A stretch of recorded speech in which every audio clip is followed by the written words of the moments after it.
রাসূলুল্লাহ সাল্লাল্লাহু আলাইহি সাল্লাম বলেন, জানাকারী ব্যক্তি যখন সে জানা করে ওই সময় তার ঈমান থাকে না। চোর যখন চুরি করে ওই সময় সে মুমিন থাকে না। মদখোর নেশাগ্রস্ত লোক যখন সে নেশা করে ওই সময় তার ঈমান থাকে না।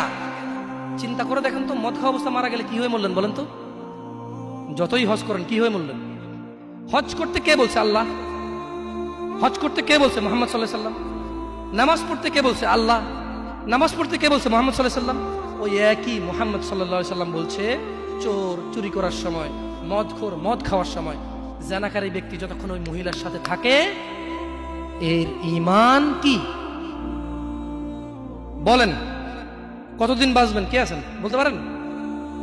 আবারও পাইলাম না। আমি ভাবছি এতক্ষণ আমার শোনার পর একটু সাহস হবে, বলবো যে আমি এতদিন বাঁচবো। তো যে জানা করতে গেলেন তার মানে গ্যারান্টি আছে যে যা জানাটা না করে চলে আসবো, তারপরে মরবো তওবা করে, না? এরকমই তো কিছু নাকি? আল্লাহ আমাদেরকে বুঝার তৌফিক দান।